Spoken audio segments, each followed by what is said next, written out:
Well, it's Tuesday, and you all know what that means. As you probably know, NXT are building up battle lines for their upcoming PLE, of course, Battleground.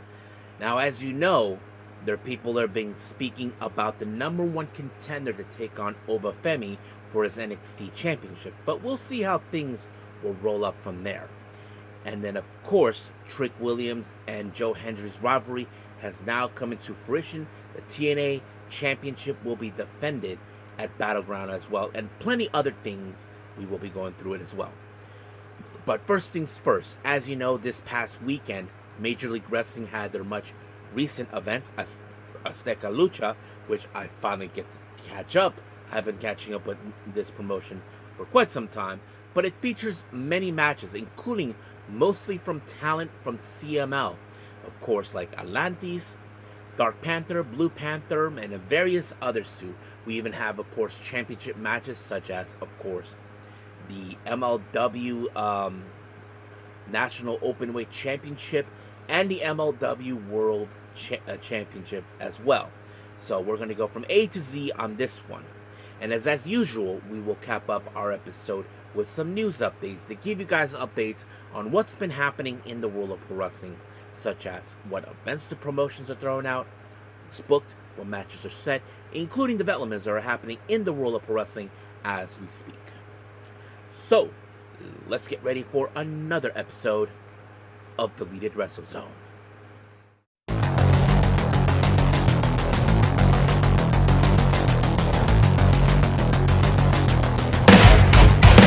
Are you ready?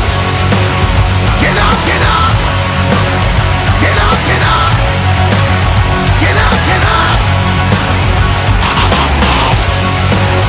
Get up, get up! Get up, get up! Get up, get up! Hey everyone, welcome to Deleted Wrestle Zone, all things that is pro wrestling with AEW, NXT, New Japan Pro Wrestling, TNA, the National Wrestling Alliance, various promotions, wrestlers, matches, and championships. I am your host, J-Rod here. So, if you are new to the channel, welcome. This is a channel we do a lot of pro wrestling reviews from various promotions, not only here in the United States, but also in Japan, Mexico, Canada, Europe, the UK.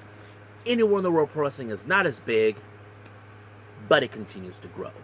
We also, of course, do discussion videos, talk about various topics such as the wrestlers themselves, the promotions, factions, storylines, whatever we want to talk about. We also, of course, do more news updates. If certain information was unable to be on this episode, we can either put it on the next one or on a separate video by itself. We also, of course, do real-time news updates to keep you guys on alert if something has happened in the world of wrestling that needs to be addressed ASAP. We also, of course, got the Unagi Sayaka Watch and various other cool wrestling content as well. So if you like what you see, please subscribe to us, so click on that subscribe button. You'll be getting a lot of daily reviews and other cool wrestling content as well. But if you like this episode, please give us a like on the like button or a nice comment in the description down below. Now, enough with the yapping. It's time to boogie. So let's begin with MLW Azteca Lucha.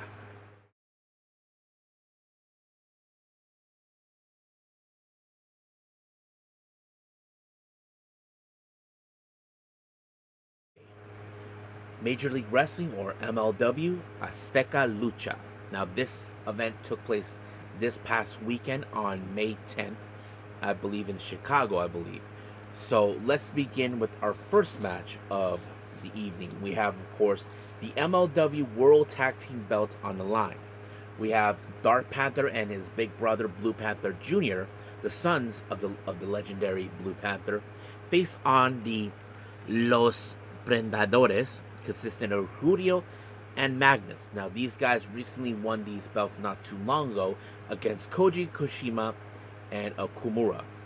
So basically, they are the champions. Now, some people probably would love to see Dark and Blue Panther Jr. picked up the win.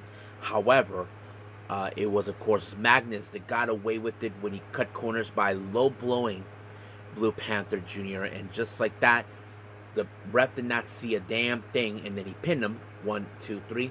They retained the belts. However, both, of course, Magnus and Ruido decided to, of course, attack both brothers and then remove their masks. Sooner or later, I would be surprised if both Panther brothers will definitely get their revenge against them. So we'll see what that goes. Now, meanwhile, in the general manager's office, Cesar Duran and his daughter, Selena De La Renta, were celebrating by this brand new drink. But however, they were interrupted by Mystico, who is a loyal supporter of course, of Cesar Duran. However, he wants to have another opportunity of the MLW Middleweight Championship, which of course is currently in the possession of Ikura Kwon, who of course stole it from Cesar Duran not too long ago, proclaiming himself as the champion, which is bullshit. He is not the champion. But however, he's not the only one. So does Templario. So basically, it's like they were set up in the main event who will take him out. But we'll see what happens until then. Now, we did see Alex Hammerstone, as you know, who's been part of MLW, one of their best champions ever. He was taking on the former MLW World Champion, Satoshi Kojima. But I have to say, this was a battle of the Hots, and not to mention I had to figure that Kojima was going to give him the chop machine guns onto him, but Alex Hammerstone walked away with the win when he applied the Nightmare Pendulum, and just like that, 1, 2, 3, it was done. Now, one of Cesar Duran's henchmen was making his way to the ring. I'm going to presume he was having a match, but he was attacked by the young GOAT himself, Myron Reed, former MLW World Middleweight Champion. So it seems like now he's making his return to MLW. It's been a couple years since then. So we'll see how that goes out. Now, we see Shoko Nakajima from Tokyo Pro Wrestling in the stands watching the event. For many of you who don't know, Shoko Nakajima is the current MLW Women's Featherweight Champion. So she won that belt from Delmi Exo, and just like that, it was like that. But we'll see what happens. Now, our next match, we have a tag team action. We have Guerrero Maya Jr.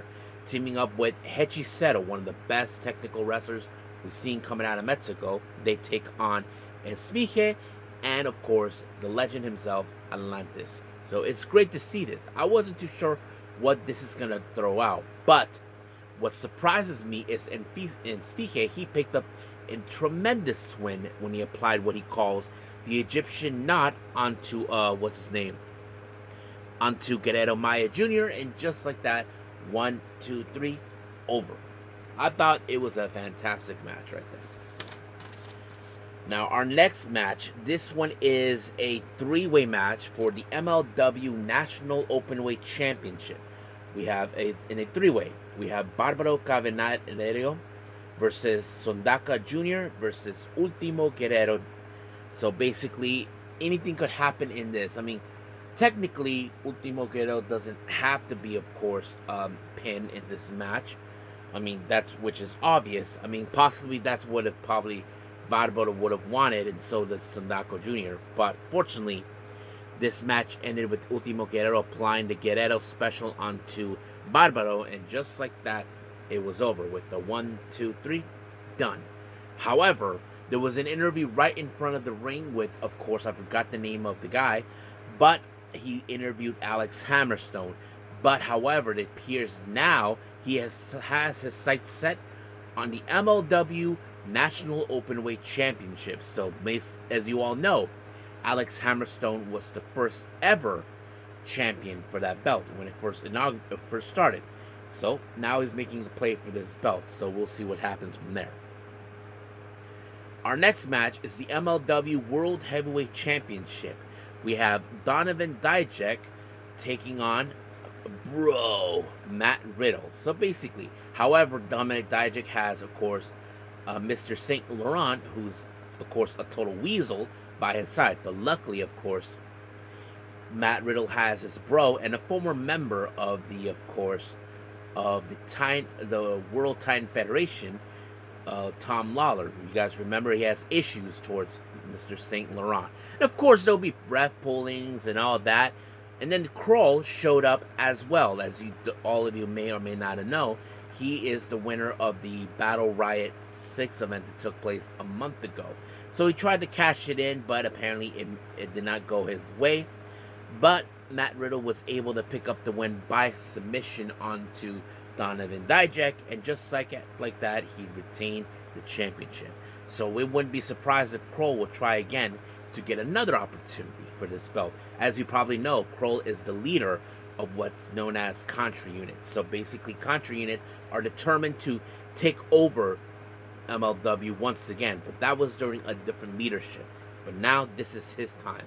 So we'll see what happens. Now our main event is a three-way match. We have Akuro Kwan, a member of Contra Unit, and not to mention, he stole the MLW World Middleweight Championship after Mystico had to relinquish it during an injury.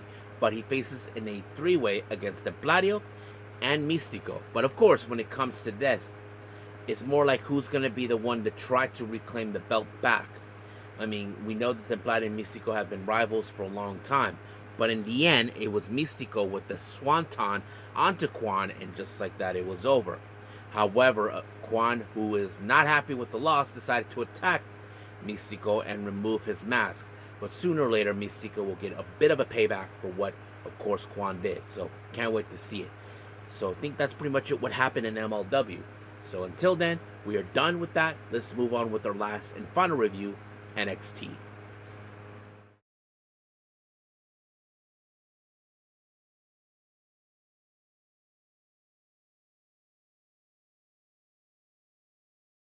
Our last review, NXT. Now, as you know, we are getting closer to Battleground, so Battlelines are now being drawn.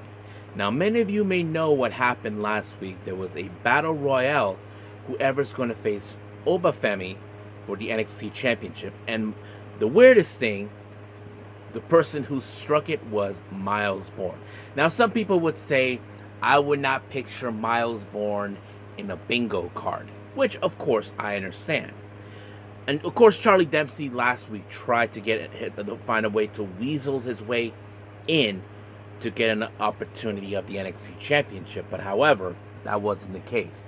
So, Myles Borne feels like he has his ticket ready. However, someone doesn't think that he earned it because he thought it was a fluke. So, basically, that was going on. But, luckily, NXT General Manager Ava decided to lay down the law. So basically, the idea is that the number one contendership was put on the line. So Myles Borne must defend it against Ethan Page. So if Ethan Page wins, he goes after Oba Femi. But however, Charlie Dempsey decided to get a crack in a non-title match against Oba Femi, which of course was the opening match.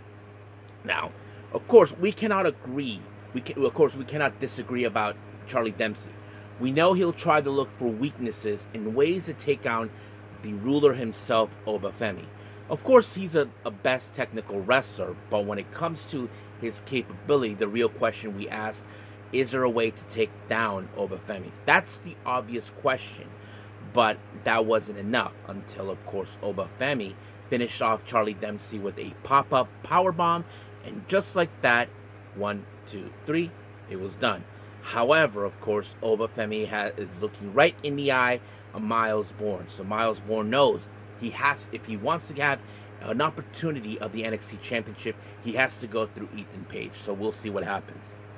Now, meanwhile, in the backstage, Carmen Petrovic, along with Thea Hell, were getting a little bonding time about everything else until they heard a noise coming for Tatum Paxton. Now, of course, it doesn't take a genius to know what really happened. Now, you all know that Shotzi and Gigi are gone, but that's the whole idea. She'll be coming unhinged. But we will see Tatum Paxley take on Thea Hell later on in the evening. Now, our next match, we have Tony D'Angelo versus Wes Lee. As you know, Wes Lee is now making a gun that he is the one who runs the entire NXT instead of the Don. But we know that Don has been unedged with the betrayal of Channing Stack Lorenzo after he betrayed him back, of course, in the last PLE. But of course, at some point, we did see, of course, Tyreek Igwe and Tyson DuPont help um, Wes Lee, now calling themselves High Rise. But all of a sudden, Tony D'Angelo was distracted in the monitor by Stacks. It appears that he found where, of course, what's her name? Izzy has been hiding the entire time. Andrea Rizzo has been hiding in the safe house. But because of this distraction, Wes Lee was able to pick up the win when he applied the cardiac kick, and just like that, 1, 2, 3, it was over. But later on, we did see, of course, Tony D'Angelo making his way to his driver to go to the safe house where Rizzo has been hiding. But, of course, by the time he gets there, he was viciously attacked by Stacks and tells him that he's going to put an end to the D'Angelo family. So that match will be, of course, happening at Battleground. So we'll see what happens until then. Now, Stephanie Vakir, our current NXT Women's Champion, makes her way to the ring, talking about Jordynne Grace being her #1 contender for the title. But however, of course, she was interrupted by Fatal Influence, more specifically Jacy Jayne and Fallon Henley. So basically, you probably know what was going to happen. But Jordynne Grace showed up, decided to protect her investment against Stephanie Vakir, but of course, we will see those 4 individuals in a tag match in our main event. So that's exactly what happened. Now, Myles Borne, as you know, looked up to Charlie Dempsey, but he assured him that he's going to deal with, of course, Ethan Page. Now, as you know, there's this thing called the LFG, which is, of course, where they're training new rookies to be, of course, part of WWE. Undertaker, along with Bubba Ray Dudley, introduced the new characters. We've seen them before one of them we've seen them on NXT Level Up before it was shut down. Tyra May Steele, and someone that's been mentioned on social media, Xena Sterling. But of course, the women's locker room were like throwing the welcome wagon, as you probably wish, knowing the fact that they're feeling like their spots are in jeopardy. But you know how that goes. So we'll see where that goes. Now, we hit to the ring. We have the #1 contendership for the NXT Championship on the line.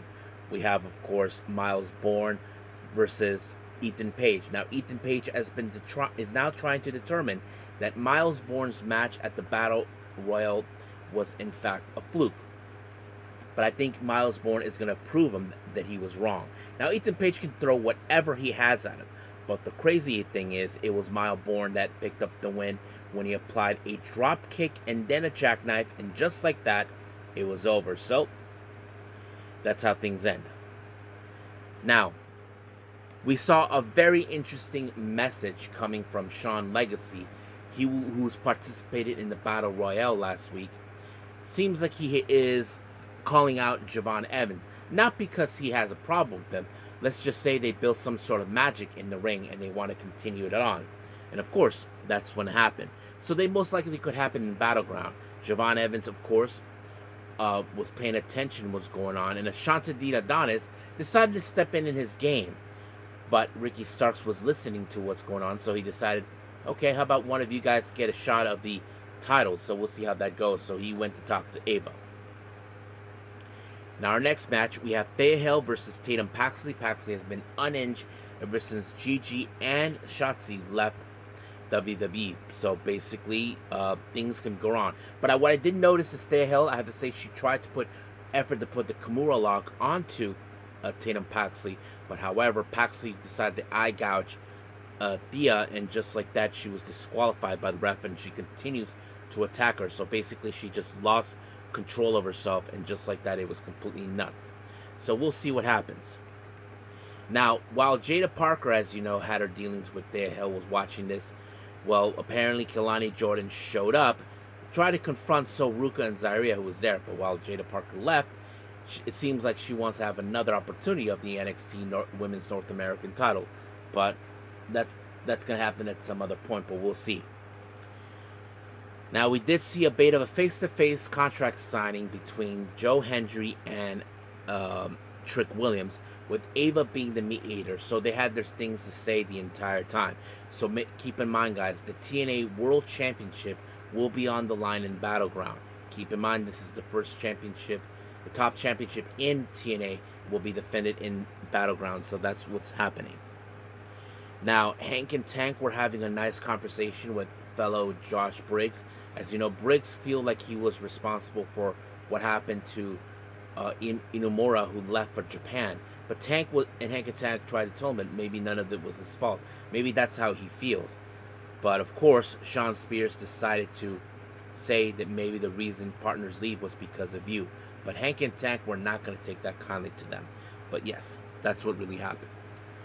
Now, our main event, we have Fatal Influence, Fallon Henley, and Jay-Z Jane taking on Jordynne Grace and Stephanie Vaquer. So, as you know, Jordynne Grace is protecting her investments because she wants to face Stephanie Vaquer at 100% in Battleground.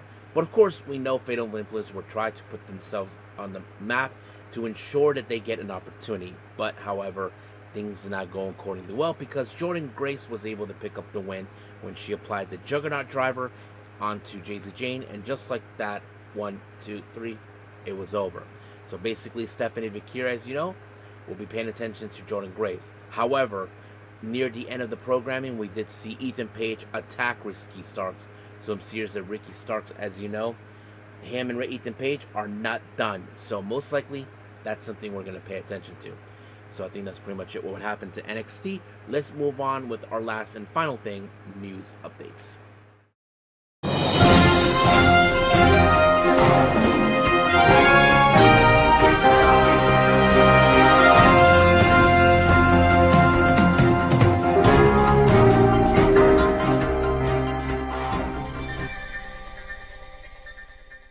Okay, so welcome to our news update. As always, let's begin with upcoming events with the promotions, starting with GCW.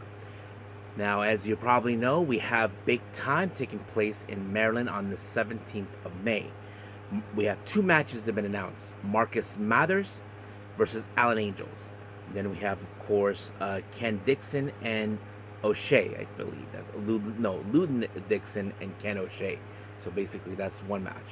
And then, of course, we have the Rochester on the 18th of May. Run for it. Jonathan Gresham will take on Jimmy Lloyd. Now, for many of you know, I recently put a news update regarding Priscilla Kelly, formerly known as Gigi Dolan. Well, it was announced that she'll participate in 2 GCW events in the month of July. One in Dallas on the 11th of July, and then on the 14th in Coney Island. So, stay tuned for that. Now, Deadlock Pro Wrestling with Limit Break, that'll take place on the 18th of May. We have a tag team match taking place. Trevor Lee, formerly known as Cameron Grimes, to the moon. He'll team up with Adam Priest to take on LeBron Cozone and Colby Corino. Now, a very interesting development for the upcoming Crockett Cup for the NWA on the 17th of May. As you know, we have the NWA World Women's Championship match taking place. Kenzie Page will defend her championship against Natalya. However, Billy Corgan, the president, has announced that there's going to be a special guest referee, and guess who that referee is? It's none other than TNA legend Gail Kim. So basically, as you know, she was recently released months ago. She will participate as special guest referee, which is going to be good. Now, there is a statement with Billy Corgan that I'll get into developments in just a bit. Now, West Coast Pro with their When the Lights Go Out in the City on the 30th of May. We have Andrew Cass versus Jason Xavier. Now, as you know, we have the United event, which is a collaboration by Prestige Wrestling, West Coast Pro, and Deadlock on the 1st of June. They announced Danny Luna will participate. Then we have Wrestling Revolver with the Texas title tournament taking place on the 28th of June. They just announced the first entrance. KJ Orso, or as we know him, formerly known as Fuego del Sol, is the first entrant. So stay tuned for that.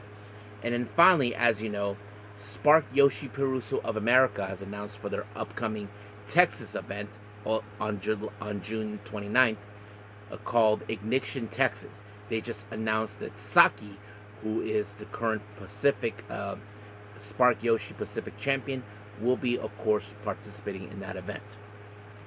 Now, on to some developments. Marvelous has announced that Leo Izaka will be out of action due to the fact that he participated on May 6th at a 2AW event and fractured his left patella, so he'll be out for 2 months. Hopefully he has a speedy recovery.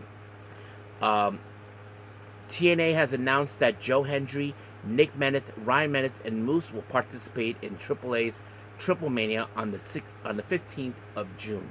So yes. However, it was also announced that Laredo Kid will not be participated in the Worlds Collide for the TNA. It turns out that he's not officially part of TNA. He's part of AAA. So basically, that's what's going on. So yeah. Now, Oz Academy, as you know, has announced that they are going to have, by starting this month, they'll be broadcasting their events on Gora Sports, and that's a very interesting thing. Now, on to some other things. As you know, I mentioned about Billy Corgan talking about the upcoming match for the NWA Women's World Championship between Kenzie Page and Natalya, but Gail Kim will be, of course, being the guest referee. So he put out a statement revolving about this. So let me pull it up real quick for all of you. Here it is. As a person who booked this very special match between WWE's Natalya and NWA Women's World Champion Kenzie Page, in a championship match no less, and given bad blood between these two stars, which only built up since Bloodsport event in Las Vegas, and of course, Miss Page is seemingly attacked at the dungeon, I've come to an important conclusion, which that the officiating of this match must be handled in a very particular way. Although I have full confidence in our referees, I am concerned about their safety, as well ensuring we in the National Wrestling Alliance will have a clear and just result. Therefore, I named Gail Kim as special guest referee for this contest at the Crockett Cup, Saturday, May 17th in Philadelphia. For I know well Miss Kim's impeccable and unimpeachable integrity, in which the sport of professional wrestling made the best lady win. William Patrick Corgan, President and CEO of the National Alliance. This was signed on the 13th of May. So basically, he knows that things are not going to go well in this match, so it's understandable. And I get it, because, you know, as you know, Kenzie Page has been unhinged, like she's trying to build up a name, and Natalya has been ignoring her, like saying, I don't even know you, girl. So basically, Billy Corgan is taking measures, knowing they need a quick result, no matter a very nice result, no matter what, and Kim is the most logical choice. Now, as you know, AEW will be making some residency in Chicago, so they will be doing some events that will be taking place starting in July. So on July 16th, they'll have Dynamite. Then the following day, on July 17th, Collision. And then a week later, on the 23rd, Dynamite again. And then on the 26th, Collision.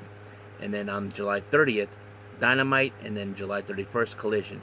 But any of my subscribers who are from Chicago, tickets will go on sale on Monday, May 19th. So get your tickets soon.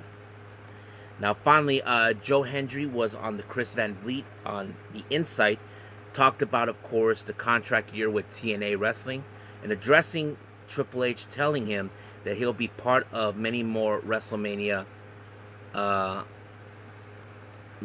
in the future. And this is what he had to say. It's hard for me to think about because so many unprecedented things have happened in my life. I'm just a man, like what I have done to deserve all of this, you know. But yeah, that's what it's an incredible moment. I really do hope there is a WrestleMania moment, and you know, who knows what's gonna happen next. And I'm in the contract year right now, and it's a very exciting time, and I'm just doing my best to give the best to the performance, give audience everything I give, and to enjoy. So yeah, so right now he's living his best life. Now, there's been talks that if he does, once his contract is done, he'll probably make the jump to WWE, but we'll see what happens. So we'll stay tuned for that at some point. But so right now, we are officially done. So let's call it a day. Well, I hope everybody enjoys this episode coming up. We have continuing with day 3 of Best of the Super Juniors by New Japan Pro Wrestling. So we'll keep track on what's been going on in that as well. And then, of course, we have WWE Evolve and AEW Dynamite. So the top priorities is New Japan, Evolve, and of course, AEW Dynamite. Anything else, that's for another time. But I am determined to keep up, of course, with the Joshi wrestling promotions that I have from last month all the way to now. As you probably know, I catched up with Stardom, so we'll be doing more of that at some point. But we'll see until then. But as of right now, that's the plan. New Japan, WWE Evolve, and AEW Dynamite. But until then, I will see you guys in the next DWZ time, same DWZ channel. I must bid all of you adieu. So, goodbye. Mwah. And have a nice day. Bang.